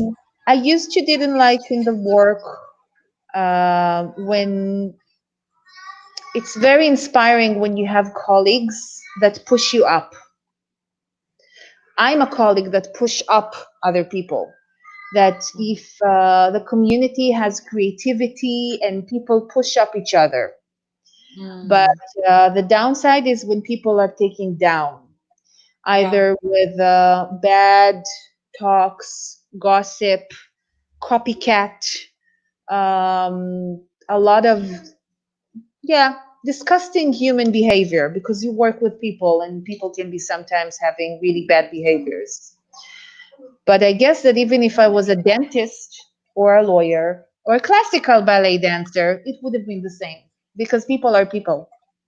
Yes. So right now, I don't put all this negativity or whatever is happening outside of my bubble. I'm focusing on when I'm doing anything, I'm thinking about what would be the best for the people who are signing up for this class, who are signing up for the festival. No, not how it will look or Yes. how other people that I don't work with feel. I just focus on how I can do what I do best and on myself. I relaxed a lot. Okay, this is me. I'm a mother. I have children. I have accomplished what I have with my work, and I don't need to push too much. I'm not going to be 25 years old again. I'm not going to be a young, groovy, sexy body again. I need to know my limits I'm and to know sure. what I can bring in my dance and what I should not make an effort to bring anymore. I used to do Mm, drum solos, blah, blah, blah. I don't do them anymore. Okay. Other okay, people could do it much better, obviously. of course.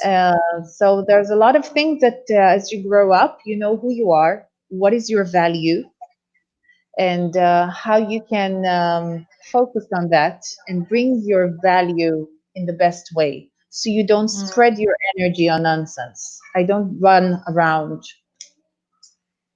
okay, I understand. Can you share with us a beautiful memories? Ooh. Yes. You have many, I know, but if you have to pick one. Well, obviously, you mean from the belly dance, beautiful memory. Yes. Um, you know, it's hard to answer, but I do want to do something for you and Mm-hmm. to give the audience who hear us and who watch us to share with them one of great memories that I had, which was related to you, because Yes. you and I met for many, many, many times and many occasions. Yes. Yes.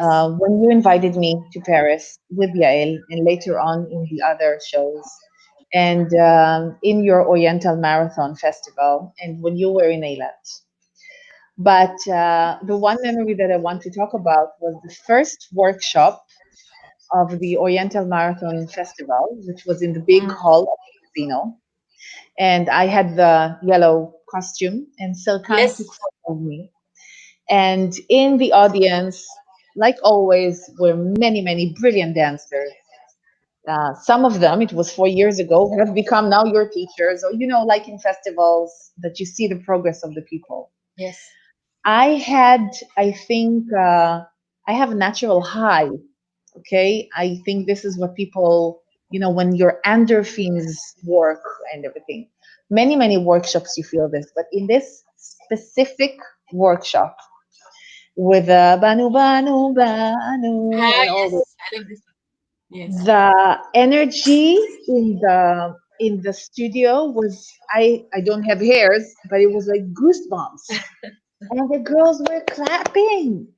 and it was an opening. If you remember, it was I Yes. think second or day. It was a very strong opening. Yeah. Yeah. So I felt that I'm giving you back the big, you gave your trust in me, you believed in me for coming to your event, being an Israeli, being Jewish, all this bullshit of how people in other communities accept it.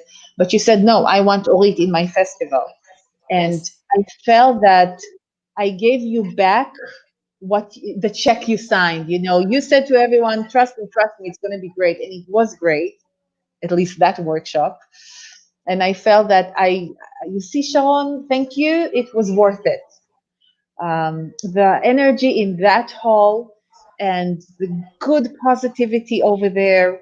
And it was the first time I met Sahar and all the artists Yeah. together. It was almost the first time I felt outside Eilat, like I Yeah. feel in Eilat, that I'm around really people who want everyone to succeed, which is Oh, very important it in is lineup. success. That all the people that you bring, the teachers, would want for the others the same they want for themselves. When do you succeed? When others succeed around you. You don't succeed because you're the most beautiful one because others are ugly. You succeed when you're very beautiful around very beautiful people around you. So you have a powerful group. So it was a beautiful memory. And I didn't even know, but Sirkan took the video and uploaded it. I saw he was filming, but it was concert. So this is to show you how artists, when they support each other, they bring out the best from each other. It Yes. was wonderful. I will never forget it. It was really, really wonderful. I'm Thank very you. glad that you picked these memories because it's so true. It was me. I was really proud that you came to my festival, and I really at this time really nice team, nice teacher, and the energy was very good. And your workshop was amazing. Thank you for this. To So remind me also this moment. I was with your shirt, your skirt yellow, and you was very cute. I like it. So can you tell us now something bad memories? oh, I have few. Oh, The few. worst one ever. The worst one ever. Actually, there is like platinum, gold, and silver. Okay. Can you hear my Eleanor crying? Because she's right next to me and crying because she wants attention. Yeah, of course. She's crying, and I'm sorry. The Mm, worst thing ever happened in my life was my first international trip in 2005. This okay. story is sound like a nightmare when I tell it. Okay. It's unbelievable, but it was true. Again, when you corresponded with me, it was in 2006, so it was emails only, and you didn't have Google. I couldn't Google people and to see if they're true, who are they. So I got an email from someone saying they're from Turkey and they're working for a television show, and they Okay. wanted to book me for a performance in Turkey. And it was I will tell it from the end. I traveled to Istanbul. I was stayed in a hotel. The producer of the show came to my hotel room and shows the costumes that I will dance with. They hired a hair salon and everything, makeup and everything, Orit on the studio. And I was performing on a live show on Star TV in Istanbul with 20 people in the orchestra. But I was Okay. ambushed. I was all my music was cut and was entered they entered another Turkish belly dancers to the stage. It was live broadcasting, and they started to make a competition between us. Oh my God. It was all improvisation. I was not aware. Nobody told me it's going to be like this. I found myself doing a competition with a local Turkish belly dancer who wore nothing, had a back band on her back with legs open, and all the Wow. audience was, "Oh," and the Oh my people God. had to vote either for her or for me. I was shocked. I was embarrassed. I was petrified. and it was all on live television for like 30 million people. Even in Israel, people saw it. I was crying all night, and this was in Istanbul. The next day, I was flying to Russia to my first international performance in Russia. It was like a joint flight. My first time ever, I was flying Istanbul and then to Moscow. This was a very, very terrifying experience. Nobody spoke English. This was all in Turkish and blah, blah, blah, blah, gibberish. Everything that was fantastic, like the makeup, the hair, the private room, the hotel, the flight, was worth nothing because you stepped into a trap of having a competition with a very, very naked woman next to you on a live broadcast. It was very, very embarrassing that he lifts me in Do my you hand. remember? Orit, Oh my God. You remember what did you perform at this time? Which song you It performed? was the same tracks that I was perform. It was Hazar Fazar that I Okay. performed in Russia with the turquoise costume that was later on YouTube, and many, many people saw it. But because Okay. of this very bad experience, when I came to Russia for 2 nights before the performance, I didn't sleep and I just practiced the dance again and again and again because I Okay. realized I don't know anything. I'm not prepared to anything. All my ego crushed. Okay. It was like a sand. It was nothing, and I Of needed course. to make my self confidence strong. So it pushed me to work very, very hard. And then the performances in Russia in 2005. It was 25 of December 2005. Wow. So sorry, 25 December 2005. Yes, I think yes. Those performances were very good. I'm very proud of them. 14 years Mm. ago. This Wow. was when I did Hayati Albi Ma'ak with white costume, if you remember, because these may be the videos you saw, because this was the only videos I had before you and Yael called me. I Yes. had like No, 6 costumes there. I remember also Maftsir.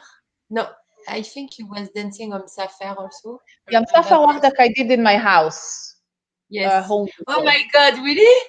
It was Yes, in your with house? with the round. Remember, it was like a No. round whole effect. Yes.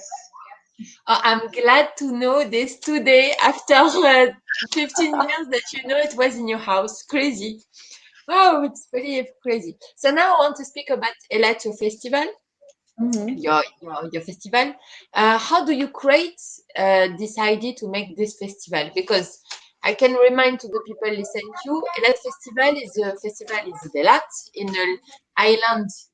in an island in the Israel. There is a lot of sun, fun, and this very nice city.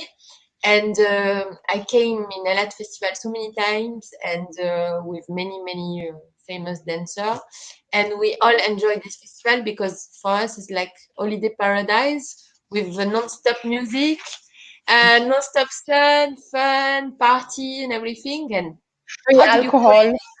Yeah, alcohol, yes, free. Free a Alcohol. lot all day. Like this. And to be honest, the first time I came to your festival, I said, wow. And inside me, you give me the inspiration and the energy to create something because I don't like, a festival very serious. I want to be serious, but I love party. And to be honest, everybody have inspiration. You are the one who give me inspiration. And of course, I don't copy you, but I want to tell you that when I came to your festival, it's it was like a dream for me, and I said, me too. I live in south of France, small city. I don't live in Paris. There is sea, beach, and I love party. I love fun. I love laughing. I love. So you give me the hope to create something like this. So I want to tell you this. So how come you decided to make this festival? First of all, let's start with mentioning that I'm doing it for the past 16 years with Yael Moab. She's my partner. She's Yeah. the longest time relationship that I had, and I hope to have for many more years. So I don't do it alone. I never done it alone. It was her all the time. We're very, very strong partners, very different, which is something very good when one person is Yes. very creative and can fly, and the other person is more realistic. And the idea was very easy. When I was in Egypt and I saw Fifi Abdu and I saw her with her million drummers and the performances, I said, this is what I want. And I came to Israel and I had a performance with drummers and live music and everything. So when I see something and I'm inspired by it and I say, this is what I want, be careful, I will do it. Mm. Um, I had an idea to take I worked a lot in Eilat as a belly dancer. There are many hotels there and many events and weekends of companies and Yeah. events and a lot of people from France, by the way, go there to do their weddings because it's like Las Vegas and fun. Yeah. So I worked there a lot and I was inspired with the idea of that the hotels are very classy and one of Okay. them was back then was inspired, the design was like Queen of Sheba and it was like Egyptian but ancient, and I thought, maybe I should Mhm. take some of my students for a weekend. I will take like 30 girls, yeah, girl, just 30 girls, and we'll go and have something nice, and I will bring orchestra and we will have parties. I didn't do it in Israel so far, and it was right after a big performance that I had, like a stage performance, that I was already cooperating with other dancers. But we had a big fight. Oh. I'm sorry to say it was not my best hour. Oh. And they stopped speaking to me and they were very not nice to me. Of course, I gave them a good reason. I'm not saying I was an angel. I was very bossy and demanding. It was my production, choreography. I took everything on myself. And they didn't like many of the things probably that happened with me. So it was October 2004 that I Wow. finished this performance. 16 And years. after that performance, we never spoke again. And some of the dancers over there were my best friends. We were like always together and hanging out together. And this relationship immediately stopped. And my inspiration and my idea had to move to another person that I can share because I believe in corporations. I People think a lot that I'm a soloist, but I actually like to work in cooperation with people. I like Okay. groups, I like family, I like partners. Like I told you, that when artists support each other, they bring the best of them.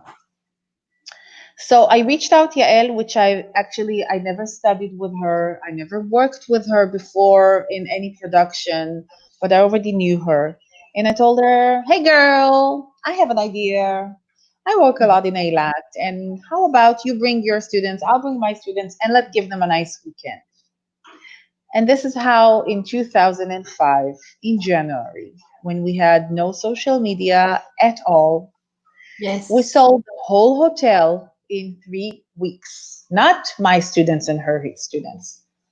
Anybody in Israel who could got a room. This hotel was in 2005, Palmyra. It was not the nice Egyptian decor design hotel that I wanted. It was something else. And we sold out in 3 weeks all the 168 rooms. This Wow. was the first edition. Everybody came. Wow. The lack of organization was so funny. We didn't have stages, we danced on tables. Some of the, didn't work, neck mics and stuff, so we shouted.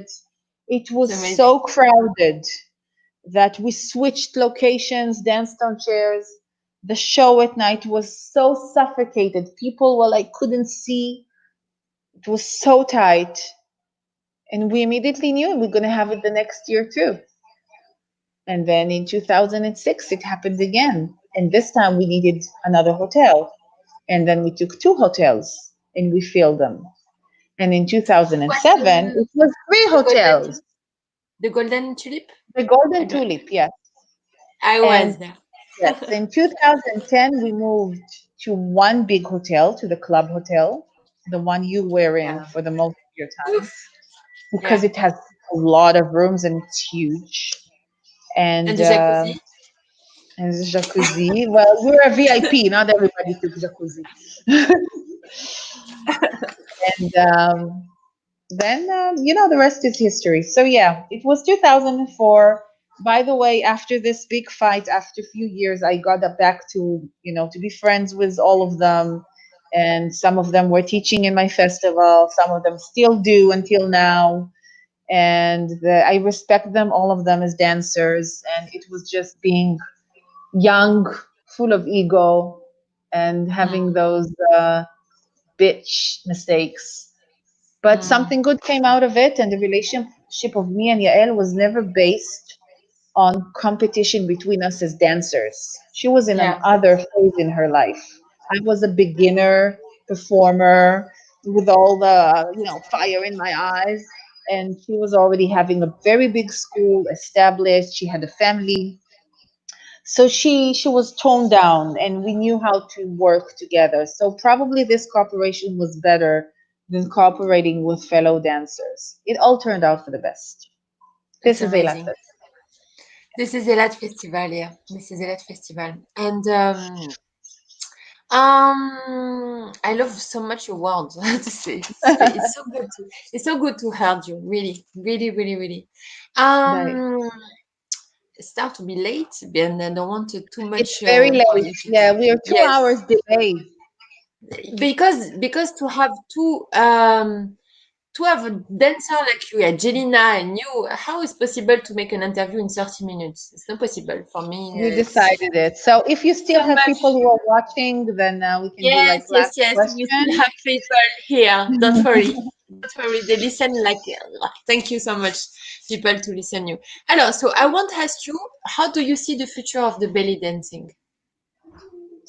I always see things in the world as round, things that go round and round and round. So you can see it in any genre of arts, in interior design, in fashion, in trends, in accessories, in architecture, in food, in music.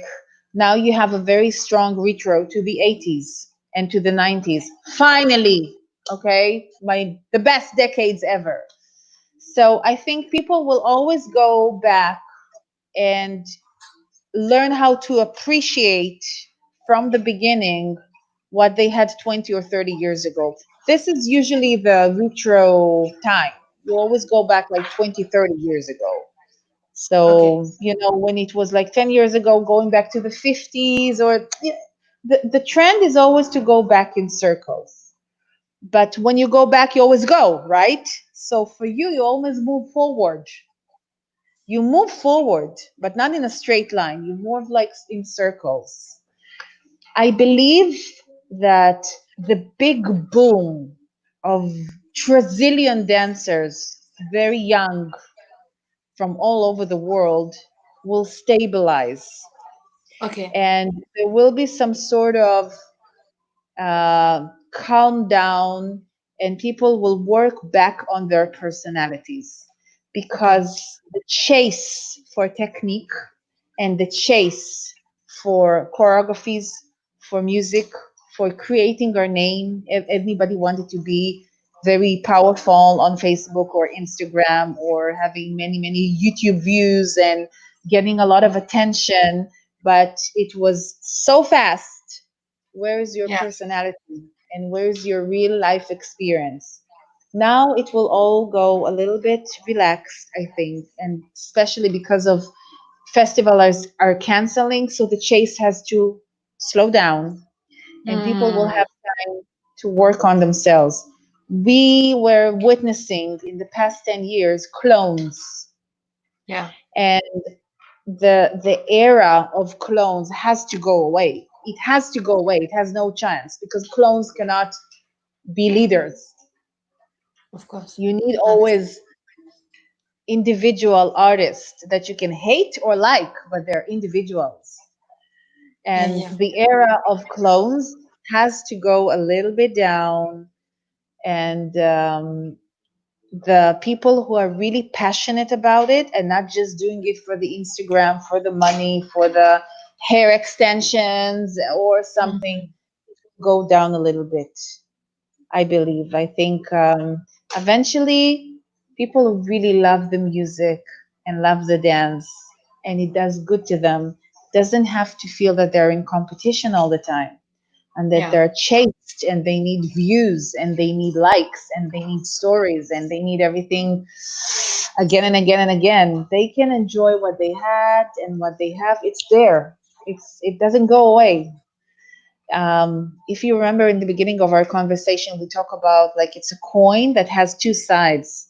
So the side of you can dance until any age you want, until any time you feel comfortable, and you can do it. So there is no rush.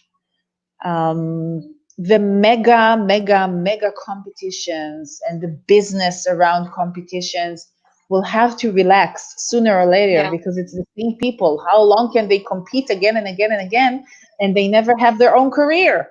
They just need to chase organizers to accept them to dance and to accept them to teach. And I really don't believe that in high level professional festivals and events, the students want young teachers or superstar, young, beautiful. They're all talented and everything. Clones. They want someone who has life experience and that they can give them tips about how to build artistic persona. So it will pass and relax a little bit, I think. I want to tell you something that when we with Yael Zarka, when we came to you to your festival, we did never expect to be famous. Never. We was not thinking about competition. We just want to come and learn and see the teacher dancing and see a festival, see the music, the live music. We never expect to, okay, I go to this festival, I will be famous. And the problem now, that's so completely different. That's what's happened before and now. But I just want to share with this thing. Maybe because of that, you were not focusing because if you remember, because you were always also judging in Eilat, you see that the dancers who come in order to be in a competition, they don't socialize.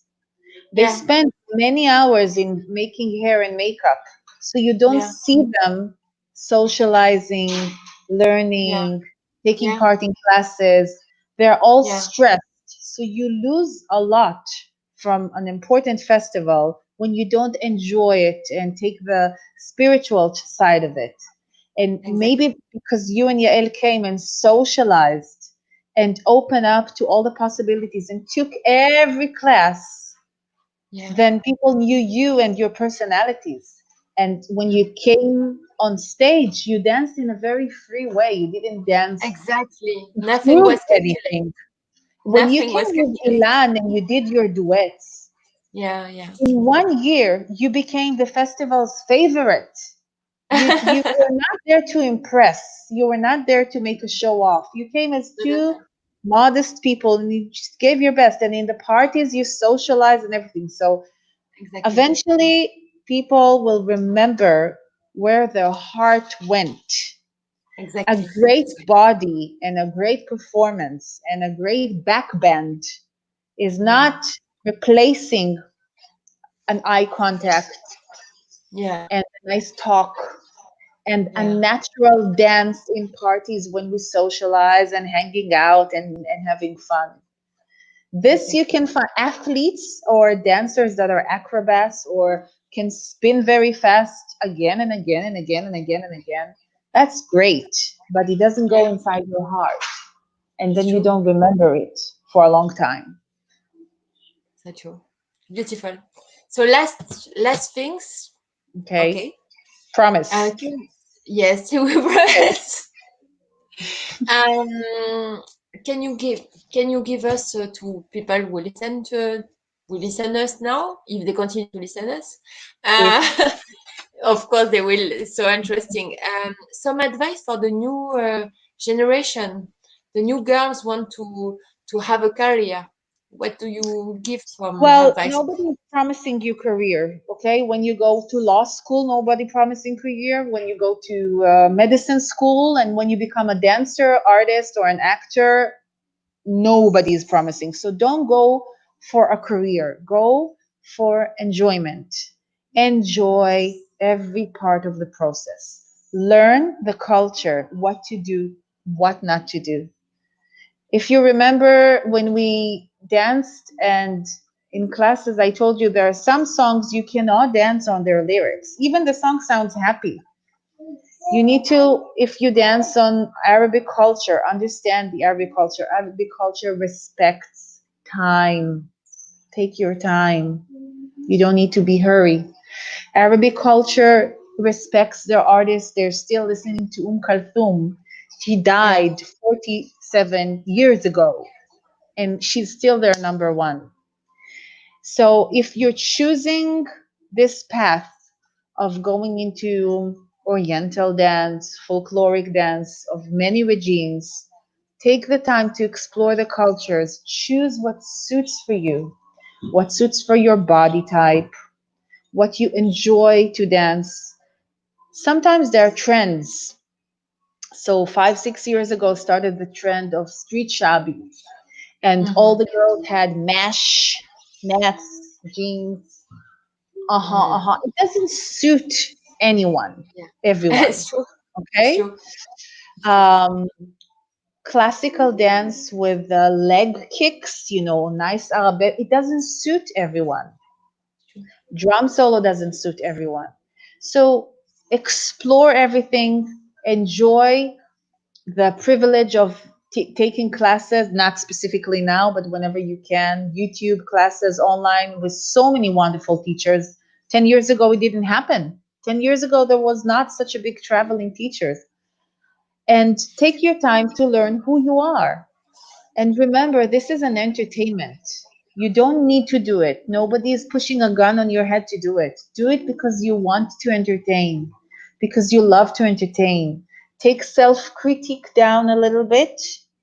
And when you entertain, be there for the people, not just for yourself, not just for your hair extensions and everything and for your selfies. Be there for the people. You're there for them. So Wow. I think it's enough. Yes, I think it's a very good advice. Thank you so much, Orit. And thank you to be you, to exist in this community. And so now I will let you with your kids Yeah, finish. relax. They fell Yes. asleep. Not asleep, but they're watching TV now, relaxed, and it's Oh, okay. okay, It's always like perfect. this, big drama and relax. Yes, yes, yes.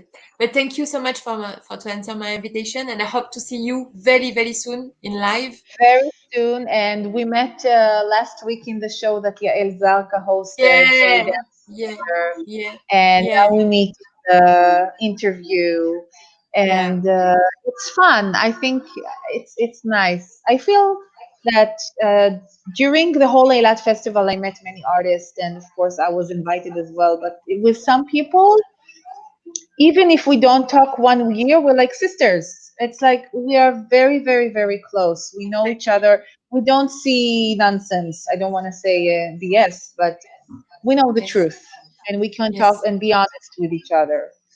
yes, And I want yes. to say just one comment, okay? For anyone, when you write things in social media, when you post things in social media, remember you can always be on the other side. If you have Mm, nothing nice to say, don't say it. If you feel you want to say something to support, if your critique can help, if you think you want to contribute with your words, positive or I, I'm not saying negative, but not as positive, but in order to build, you have room. But if you think you want to just, split your stuff, one day everything goes around and turns around, and there is, you can be on the other side. So be kind to each other. If you went Yeah. to a teacher and you didn't like in class, don't go there again. If you went to a festival and it was not for you, don't go there again. Okay, it's your money, it's your choice. If the fact that we are all very easy on social media, on videos, I told you I don't have Instagram, so I don't see what's going on there, luckily. Take the time. You don't have to say everything all the time. I'm saying this just, as a word of we're still living with people, with live and breathing people, not robots, and not people that has no emotions. And because we're all socializing with internet, it doesn't mean that we need to ignore people's feelings. I Yeah. realized in Eilat, I work for people, and I don't work for likes, and I don't work for True. shares, and I I don't use Google ads, and I don't pay Facebook for promotion, and I don't make ads, and for the third time I'm telling you, not having Instagram, because I believe I work with people. I'm not faking how how is my event in real life. And in our everyday work, when we post things and we share things, we do this because we want to give pretty things for the people. I'm just Agree. saying, let's keep each other's back. Let's be friends together. Yes. Eventually, we're not Yes. such a big community. We're a small community. And we're very lucky to know, most of us know each other. You and I and Jillina and many, many teachers travel around in the same places. We know each other. We work around the same places. We want to support the future, not to take off from the people motivation. And we want to be respected for what we do and not just what we promise we do. So be kind, be nice to each other. Amen. תודה רבה רבה רבה רבה. תודה תודה רבה רבה to you. בישראל. Thank ושלום you. לכל החברים שלי ולכל מי שהקשיב. And thank you very much for inviting me. And big kisses to your girls, to your group in Montpellier. Yeah. And good Yeah. luck with your festival next year. It will all work for the best, I'm sure. Okay? Puis Bizrat Hashem. Love you. Bezrat Hashem. Amen. Take care. Love you. Thank you Bye everybody. bye. Merci tout le monde. À Au bientôt. revoir. Au revoir. Bye. Il y en a Yalla, online. dis